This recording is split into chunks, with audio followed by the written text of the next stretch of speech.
नमस्कार आज्ञा मु सुब्रत स्वागत करुँच आउ एक नुआ अध्याय तो आज आम बुली ढेंकानाल जिलार सदैई बेरेणी नामक गाँव को जो गाँव रे कि ढोकरा कास्टिंग नामक एक लोककला आज पर्यंत बंची रही जो लोककला कहूँ गले 4000 वर्ष रु अधिक पुराणा जोड़ा जार प्रमाण आम पाई सारीचे इंडस वैली सिविलाइजेशन महेंजोदार भी आम यार प्रमाण मिली। तो ये विषय में विशेष किसी कहबी डायरेक्ट आम गाँव को जावा से गाँव लोक सहित कथा और जो साधारण कारीगर मान असाधारण कारीगरी मध्यम आज जिन बंची रही से सहित कथा ओडिशा तार लोककला सारा विश्व में परिचित ढोकरा कास्टिंग होउची सेमानक मध्यरु अन्यतम लस्ट वाक्स पद्धति रे पित्तल को व्यवहार करी ढोकरा मूर्ति तैयारी करा जाए। लस्ट वाक्स पद्धति को इंडस वैली सिविलाइजेशन रे मध्य लोक माने व्यवहार करुथिले जार प्रमाण मोहेंजोदारो मिलिथिबा नृत्यरत महिलार मूर्ति अनुमान करा जाए। Dhokra metal casting is not only the art of Odisha but it is also found in Madhya Pradesh, West Bengal, Bihar and Jharkhand. Especially when it is come to Odisha, Dhokra metal casting is largely set in southwest of Odisha, namely Puliana in the Mayurbhanj district, Haradakaria in the Puri district, and Sadai Bereni in the Dhenkanal district.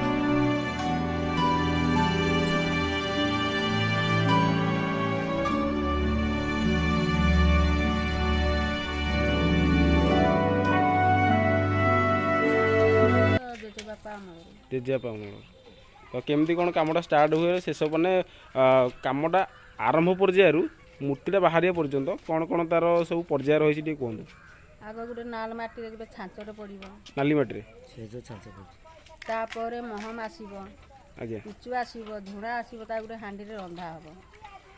हम निआ लगे रंधा हम गोटे सरू कपड़ा छणा हम पानी महम पिचु झुणा गोटे सरू कपड़ा फेरे छणा हम सी शीतल हो गला तेल फेल दे जंता हम निआर सेका हम पूरा कण करके सेउ छाँच भाया गोटे अच्छी आमर भितर देकी बाहर कर सूता बाहर सरू पूरा सेउ छाँच भाया तापर जो नाली माटी आम हेरा गुरेबू आ गुरेकी तार नाक कान संड कर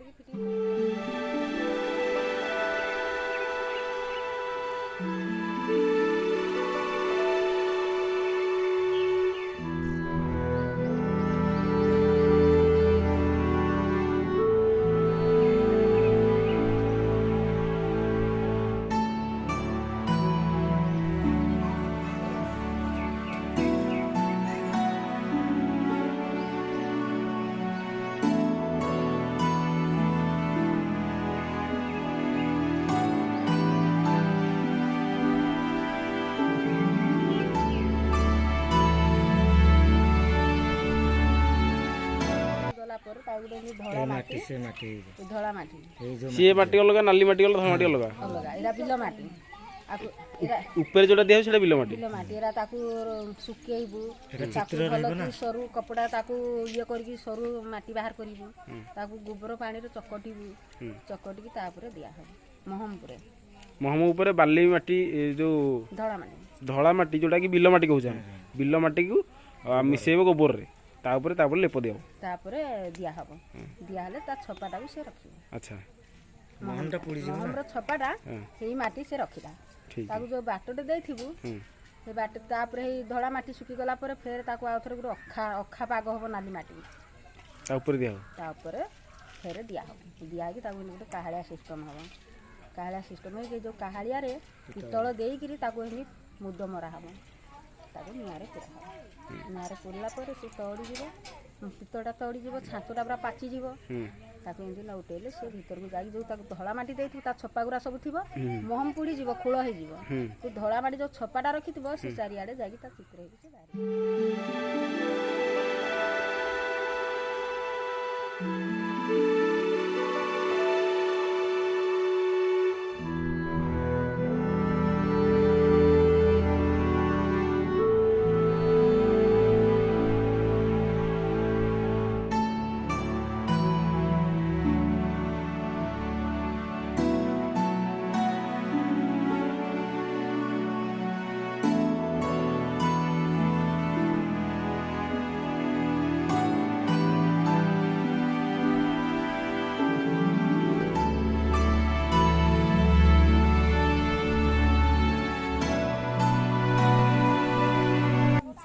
ହାତରେ ହେଇଛି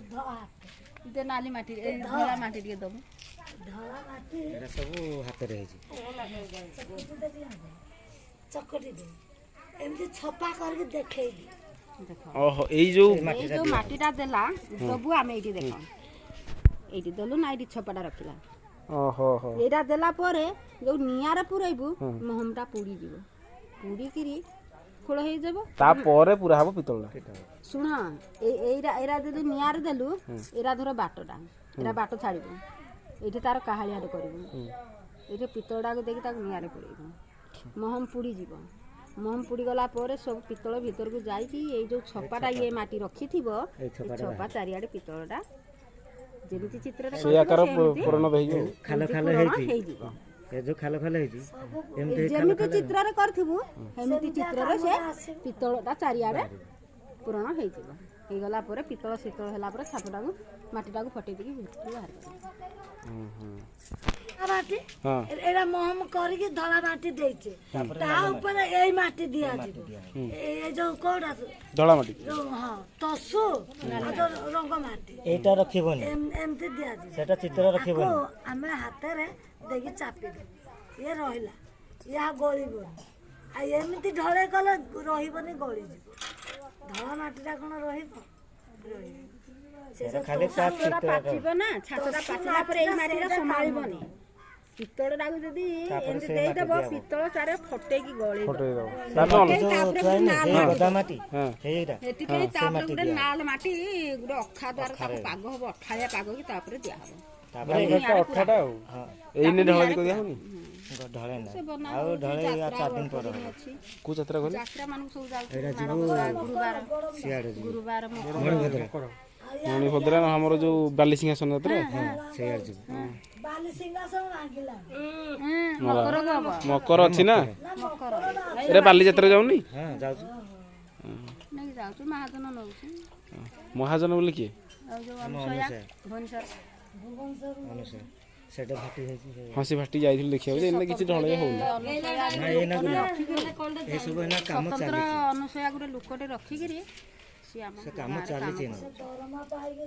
ସେ ଘରେ ବି ଜିନିଷ ଅଛି କେମିତି କ'ଣ ଆପଣଙ୍କୁ ରୋଜଗାର ମିଳିଯାଉଛି ରୋଜଗାର କିଛି ପୋଷଉନି ଖାଲି ନିଜ ଜୀବିକା ବୋଲି କରିବା କଥା ଯଦି ସବୁ ଆମେ ନଡ଼େଇକିରି ବିକନ୍ତୁ ଆମେ ଏଠାରୁ 2 ପଇସା ପାଆନ୍ତୁ ହାତରେ ନଥିବାକୁ ଆପଣ ତେମେ ଦେଲ ମହମ ତେମେ ଦେଲ ପିତ୍ତଳ ତେମେ ଦେଲ ଖାଇବାକୁ ଖାଲି ପୁଣି ମଜୁରୀ ଆମେ ଯୋଉ କରିବୁ ତମେ ଖାଇବାକୁ ରାଖି ଆପଣ ଦେଇଥିବ କାଟିବ ମହମ ଦେଇଥିବ କାଟିବ ଆମେ ଯୋଉ ପ୍ଲସ୍ ଅଙ୍ଗାର ଦେଇଥିବ ଖାଲି ଆପଣଙ୍କୁ ମଜୁରୀ ମିଳୁଛି ମଜୁରୀ ଖାଲି ଆଉ ଯଦି ଆପଣ ନିଜେ ସାରିକି ଯଦି କରନ୍ତୁ ଫେରେ ନିଆଁରେ ପଶିଲା ବେଳକୁ ସେ ମା ପେଟ ଯେମିତି ଇଏ ଏମିତି ନିଆଁରେ ପଶିବ କିଛି ମାନେ ଗ୍ୟାରେଣ୍ଟି ନାହିଁ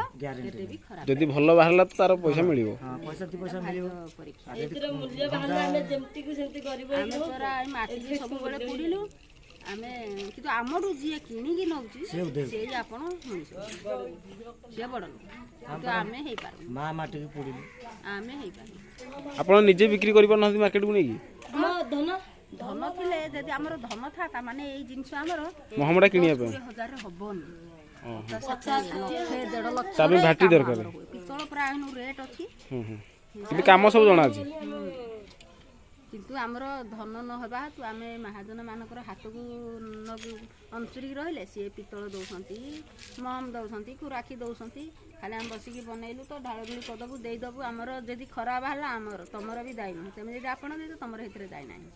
ଆମର ଯେତିକି ଭଲ ବାହାରିଲା ଆମେ କିଲୋରେ ନାପ କରିଦେବୁ ଯେ ଏତିକି କିଲୋ ହେଲା ତେମେ ଏତିକି ପଇସା ଦେଇଛ କାଟିଦେବ ଆମର ବଳିଲେ ତ ଆମକୁ ଦେବ ନା ହେଲେ ଏଇଭଳିଆ ଆମ ଜିନିଷର କିଛି ମୂଲ୍ୟ ହିଁ ନାଇଁ ମାଉସୀ ମୂଲ୍ୟ ତ ଅଛି କିନ୍ତୁ ହେଉଛି ଆକ୍ଚୁଆଲି ଯେତିକି ପରିଶ୍ରମ ପଡ଼ୁଛି ତାର ମୂଲ୍ୟ ମିଳୁନି ଆଉ ହଁ କିନ୍ତୁ ତ ବର୍ତ୍ତମାନ ତ ଆମେ ସଦେଇ ବିରାଣୀ ଗାଁରେ ଅଛୁ ଦେଖୁଥିବେ ଆପଣ ଗଣେଶଙ୍କର ମୂର୍ତ୍ତିଟା କେତେ ନିଖୁଣ ଭାବରେ ତିଆରି ହେଇଛି ମାନେ କେବଳ ଏହି ପର୍ଯ୍ୟାୟରେ ପହଞ୍ଚିବା ପାଇଁ ତାଙ୍କୁ 2 ଦିନ ଲାଗିଯାଉଛି ତଳେ ଅଛି ଏକ ପ୍ରକାର ନାଲି ମାଟିର ଗୋଟେ ପ୍ରକାର ଛାଞ୍ଚ ମାନେ ଓଭରାଲି ତା ଉପରେ ମହଣର ଏକ ପ୍ରକାର ମିଶ୍ରଣ କରିକି ସେମାନେ ସୂତା ଭଳିଆ ତାକୁ ଗୁଡ଼େଇଛନ୍ତି ତ ଯେଉଁ ଭଳିଆ ଏଇ ଆମର ଛାଞ୍ଚ ତିଆରି ହେଇଛି ତା ଉପରେ ମାଟିଟା ଦେଲା ପରେ ସେ ସେଇ ଭଳିଆ ତିଆରି ହେଇକି ବାହାରିବ ଆମର ପିତ୍ତଳଟା ମାଉସୀକେ ପଛରେ ଦେଖୁଥିବ ମାଉସୀ ମାନେ ତିଆରି କରୁଛନ୍ତି ପ୍ରାୟ ସମସ୍ତଙ୍କ ଘରେ ଘରେ ଏସବୁ ଜିନିଷ ତିଆରି ହେଉଛି ସେମାନେ ତାଙ୍କ ପିଲାମାନଙ୍କୁ ମଧ୍ୟ ଶିଖାଉଛନ୍ତି ତ ढोक्रा क्राफ्टिंग ହେଉଛି ଏକ ପ୍ରକାର ଆମର ସବୁଠାରୁ ପୁରାତନ ଲୋକକଳା। ଏଥିରେ କହିବାର ଏଥିରେ କୋଶ୍ଚିନ୍ର କୌଣସି ଅତିକ୍ତି ହେବାର ନାହିଁ କି କୌଣସି ସନ୍ଦେହ ନାହିଁ ଯେ ଏ ଲୋକକଳା 4000 ବର୍ଷ ପୁରୁଣା ଏବଂ ଏବେ ବି ଆମ ଓଡ଼ିଶାରେ ବଞ୍ଚିତ ଅଛି ଏହି ସାଧାରଣ ଲୋକମାନଙ୍କର ଏକ ପ୍ରକାର ଅସାଧାରଣ କଳା ମାଧ୍ୟମରେ। ତ ଇଏ ହେଉଛି ଯଦି ଆମେ ଆଙ୍କ ପାଖରୁ ଡାଇରେକ୍ଟ କିଣି ସେମାନେ କହୁଥିଲେ ଯେମିତି ଯେ